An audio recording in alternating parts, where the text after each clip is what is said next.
Hello, नमस्ते, राधे कृष्णा, हर हर शंभू। तो आज की रीडिंग रहने वाली है मिजाजे इश्क वफा रहे पर लोग क्यों बेवफा रहे और खफा रहे। यही सब देखेंगे टैरो कार्ड के माध्यम से। क्यों लोग आपके खिलाफत में खड़े हो जाते हैं, बेवफाई कर देते हैं और जीवन के आपके सबसे बड़ा दुख क्या है, ये सारा जानने की कोशिश करेंगे आज की रीडिंग में। और ये जनरल रीडिंग रहने वाली है, ज़रूरी नहीं है आपसे रेजोनेट हो, जितना होती है वो आपके लिए। कार्ड मैंने पहले ही शफल कर लिया। उससे पहले मैं बता दूं, जब आप आते हैं चैनल पे पहली बार, सब्सक्राइब करते हैं, कमेंट्स करके अपने एनर्जी को सेंड करते हैं, तब ये रीडिंग हो पाती है। एक लाइक तो बनता ही बनता है, शेयर कर सकते हैं, सुपर थैंक्स दे सकते हैं अपनी दीदी को। पर्सनल रीडिंग के लिए संपर्क कर सकते हैं दिए हुए नंबर पे। नंबर है 9711383218। इस नंबर पे आप ये व्हाट्सएप नंबर है, इस पे संपर्क कर सकते हैं। पर्सनल रीडिंग फ्री नहीं है, फीस भी कुछ ज़्यादा नहीं है। तो समस्याओं से निकलने के लिए, अपने प्रश्नों के उत्तर को पाने के लिए, गाइडेंस के लिए, हीलिंग के लिए, जो भी आपको चाहिए रीडिंग करा सकते हैं। तो मैंने जैसे बोला कार्ड पहले ही शफल कर लिए, तो देखो कार्ड में दिख रहा है कि आपके जीवन में हमेशा से ये रहा, आपने जिसको भी प्यार किया उसने आपके साथ धोखेबाजी की। वो रिश्ता चाहे कोई भी रहा, तो हर रिश्ते में आपको दर्द मिला, धोखा मिला, कष्ट मिला। शुरू के ही कार्ड ऐसे निकल के आए हैं जो तकलीफ़ों को बयान कर देते हैं आपकी ज़िंदगी की। तो आपकी सबसे बड़ी जीवन की जो तकलीफ़ है, जिससे आप गुजरे हैं, सच पूछिए आप बेवफाई से बड़े ही सदमे में आए हैं। तो ये सदमा बड़ा था, ये धक्का बड़ा था आपकी ज़िंदगी के लिए, और ये जो धक्का लगा आपके दिल को, उसको संभालना आपके लिए बेहद मुश्किल हो गया। हालांकि देखो, मौत नहीं आती है तो जीवित तो रहता ही है इंसान, लेकिन आप किसी मरे हुए व्यक्ति से कम नहीं रह गए थे, एक जिंदा लाश बन के रह गए। आपको समझ में नहीं आया कि अब आप ज़िंदगी में क्या करें। लेकिन कहते हैं ना कि हर जब दरवाज़ा बंद हो जाता है तो एक दरवाज़ा हमेशा खुला रहता है, वो होता है ईश्वर की शरण का। तो एक दरवाज़ा, जो रोशनी की एक किरण दिखी, वो मात्र आपको ईश्वर दिखे और आपने उनको सौंप दिया। और जब पूरी तरीके से हम ईश्वर को सौंप देते हैं तो हमारे जीवन में बड़े बड़े मिरेकल हो जाते हैं। तो बिल्कुल मिरेकल हो रहे हैं आपकी लाइफ में, और ये मिरेकल हो रहे हैं आपके अच्छे के लिए।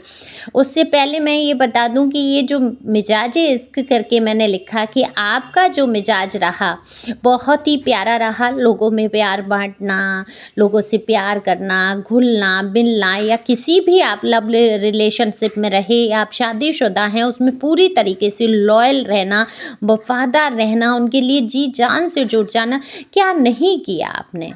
यहाँ जो मैं देख रही हूँ, क्या नहीं किया है आपने। इतनी जिल्लत झेली है इनके पीछे। जिल्लत ही कहते हैं लोगों के द्वारा बदनामी करना, या खुद के ही पर्सनी ने आपको बहुत बुरी तरीके से टॉर्चर किया मानसिक रूप से। तो टॉक्सिक रिलेशन में मुझे आप लोगों में से कोई दिख रहे हैं जिन्होंने इस टॉक्सिक इंसान को, पर्सन या पर्सनी को बेहद प्यार किया। आज भी कहीं ना कहीं आप गिवन नेचर में रहते हैं, ज़रूरत इनको पड़ जाए, हालांकि नो कांटेक्ट है, लेकिन दिख रहा है ज़रूरत अगर है तो खड़े रहने को तैयार रहते हैं कि एक खबर आए, एक कहीं से कुछ हल्का इशारा हो तो आप मदद को दौड़ पड़ेंगे। अब ये मदद का नेचर जो है आपका, ये कुदरती है, ईश्वर के द्वारा प्रदान है। आपको ऐसी बुद्धि ही दी है भगवान ने कि आप सबका सहयोग करेंगे। सबको एक तरीके से एक शांति से मिलती है लोगों को आपका साथ पकड़ के। तो ये जो टॉक्सिक लोग हैं, जो नेगेटिव लोग हैं, वो मैं हमेशा कहती हूँ पॉजिटिव लोगों की ऊर्जा को प्राप्त कर लेते हैं, चूस लेते हैं, खा लेते हैं उनकी ऊर्जाओं को, और फिर जब निकल जाते हैं पूरी तरीके से तो उस इंसान को ही निकलने की कोशिश करते हैं। तो यही आपके साथ रहा। आप थे बहुत पॉजिटिव, और आपका जो पॉजिटिव बर्ताव रहा, सकारात्मक बर्ताव रहा, कहीं ना कहीं ये इन मूर्खों को, मैं तो मूर्ख ही कहूँगी ऐसे लोगों के लिए जो सकारात्मकता को समझ ही नहीं सकते और आपको ही मूर्ख ठहरा रहे हैं। उनको ऐसा लग रहा है कि आप मूर्ख हैं। दुनिया के तमाम दुख दर्द इन्होंने दिए, आपको धिक्कारा, आपको आपके साथ बुरा बर्ताव किया, आपको समाज के सामने नीचा दिखाया, जलील कर दिया, और उसके बाद भी आप इनका सहयोग साथ देने के लिए खड़े रहते हैं, या कुछ भी है, आप भूल जाते हैं कुछ। मैं देख रही हूँ हालांकि बहुत सारे लोग हैं जिनके दिल से बुरी बातें निकलती नहीं हैं, बदले की भावना भी आई है आपके मन में, लेकिन आपने कहीं ना कहीं कोशिश तो की है भुलाने की, और वो धीरे धीरे बातें, क्योंकि समय मुझे अंतराल दिख रहा है, हो सकता है ये समय लॉन्ग हो गया हो और या चल रहा है वर्तमान में, तब भी आप धीरे धीरे इन सारी चीज़ों को निकाल रहे हैं, क्योंकि आपने असलियत में जीना सीखा है। तो जो असलियत में जीना सीख लेता है वो क्या होता है, वो दूसरों के से अपेक्षा नहीं करता, ये मेरे साथ अच्छा व्यवहार करेगा मैं तभी करूँगा या करूँगी, ये मेरे साथ बहुत बुरा व्यवहार करेगा तो मैं भी बुरा व्यवहार करूँगी। इन सारी चीज़ों से आप ऊपर उठ चुके हैं। मेल फीमेल आप जो भी देख रहे हैं अपने हिसाब से ले सकते हैं, एनर्जी का कोई जेंडर नहीं होता है। तो अपनी तरीके से जो भी आप हैं सुने और अपने ऊपर उसी हिसाब से आप लागू कर सकते हैं। तो आपकी जो सोच रही बहुत सकारात्मक रही, आपने हमेशा से कोई भी निर्णय लिया, हालांकि लोगों ने उसको गलत ठहराया, घर वालों ने आपको गलत समझ लिया, लेकिन आपने हमेशा उसमें पॉजिटिव चीज़ों को सोचा, दूसरों को सुख पहुंचाने की सोचा, कभी ये सोचा ही नहीं कि उसमें आपका सुख क्या है। हमेशा से आप ये सोचते रहे अगर मैं ऐसा कर दूंगी कर दूंगा तो ये इसके लिए अच्छा हो जाएगा, इसके जीवन के लिए बढ़िया हो जाएगा, लेकिन लोगों को ऐसा लग रहा है कि आप बहुत चाल फरेब वाले रहे, आप ही चालाक हैं, आपको कुछ चाहिए इसलिए आप ऐसा अच्छा व्यवहार करते हैं, बर्ताव करते हैं।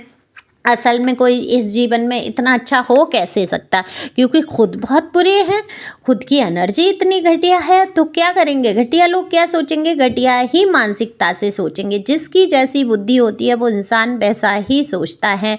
तो यही आपके साथ हो रहा है, आपकी पॉजिटिव नेचर को, आपकी जो एटीट्यूड है, जो जिस तरीके से आप अच्छे से व्यवहार करना, लोगों के साथ बिना स्वार्थ के जुट जाना, हर तरीके से खड़े रहना, और वो इन लोगों पे ऐसा लग रहा है इन लोगों को ये सब बनावटीपन है।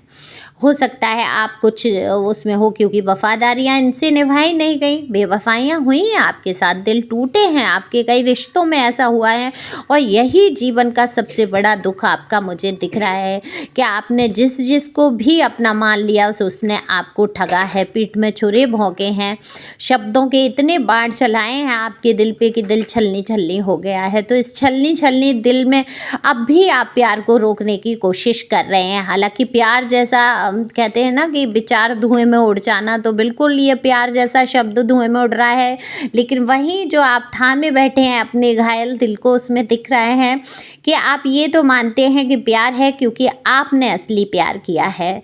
तभी तो कहते हैं मिजाज इश्क वफा रहे और लोग हमसे हमेशा खफा रहे। तो इस तरीके से आपके साथ होता रहा, लेकिन कोई बात नहीं, अच्छाइयों के एक दिन तो कहीं ना कहीं अच्छाइयाँ दिखती हैं, कभी नष्ट नहीं होती हैं। किसी के साथ की गई भलाई कभी गलत तो नहीं होगी, कुछ ना कुछ तो अच्छा होगा। हालांकि ये कहते हैं कि हम जितना भला करते हैं दूसरों के साथ उतना ही हमारे साथ बुरा हो जाता है। दरअसल हम मान बैठते हैं कि हम कर रहे हैं, मैं कर रहा हूँ, मैं कर रही हूँ। आप क्या है, आप तो एक सोल ही हैं, एक परमात्मा बसा है आपके अंदर, कहीं ना कहीं प्रेरणा तो ईश्वर ही दे रहा है। तो करने वाला कौन है ईश्वर, कराने वाला कौन है ईश्वर, हो क्यों रहा है ईश्वर की मर्जी से। तो ये अगर आपने जहन में बिठा लिया तो आपके जीवन में बहुत बड़ा परिवर्तन आ जाता है। तो बिल्कुल परिवर्तन यहाँ मुझे दिख रहा है आपकी लाइफ में, क्योंकि आपने बिठा लिया है अब, क्योंकि बहुत दुख से गुजरे, बहुत रोए हैं, बहुत एंजाइटी से गुजरे हैं। अब हाय तौबा मचाने से कुछ नहीं होगा, आप समझ चुके हैं, क्योंकि बहुत हाय तौबा चिल्ला चीखी मचा लिया आपने अपने जीवन में और देख लिया उससे होना कुछ नहीं है। तो आप खुश रहने की कोशिश करते हैं, आगे बढ़ रहे हैं, और ये बड़ी ही अच्छी बात है। जो आपके जीवन के ये दुख हैं वो धीरे धीरे कम हो जाएंगे। न्यू लव मैनिफेस्ट कर रहे हैं आप लोग, और यहाँ पर मुझे दिख भी रहा है आपकी लाइफ में। हो सकता है 1 महीने के अंदर कोई आपकी लाइफ में आए और दोबारा से आप नई शुरुआत करें। यहाँ पर एक्स की भी एनर्जी है, हो सकता है वही आपसे दिल ही दिल माफ़ी मांगते हुए नजर आ रहे हैं, क्योंकि सामने से तो ये पर्सन नहीं मांगेगा माफ़ी, क्योंकि बहुत ईगो है इस इंसान ने, जिसने भी बेवफाई की है आपके साथ, कोई कसर तो छोड़ी नहीं है। तो ये तो आपके ऊपर है, मैं तो कहूँगी आगे बढ़ जाइए, लेकिन आपका दिल क्या कहता है आप अपने दिल की सुन के वही करें, तो होगा सो देखा जाएगा वाला हिसाब। तो खुश रहें, मस्त रहें, आगे बढ़ते रहें। जीवन का यही एक बड़ा दुख नहीं है। दुख अगर हम सोचना ही छोड़ दें कि मेरे जीवन में कोई दुख है, तो निश्चित तौर पर सुख आने वाला है। तो ईश्वर का शुक्रिया अदा करें, हर हाल में, हर परिस्थिति में उनका शुक्रिया अदा करते हुए आगे बढ़ें। तो thank you for watching my channel. Thank you angel, thank you God, thank you प्यारे व्यूवर्स। देखो, दिए हुए नंबर पे आप लोग संपर्क कर सकते हैं। व्हाट्सएप नंबर है, सिंपल कॉल नहीं लगेगी, व्हाट्सएप कॉल लगेगी।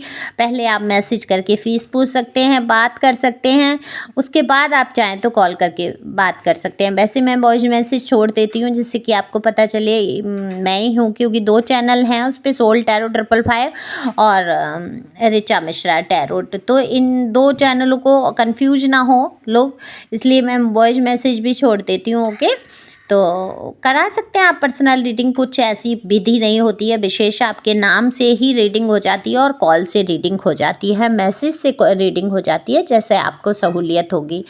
Thank you for watching my channel. Thank you angel, thank you God, thank you प्यारे व्यूवर्स।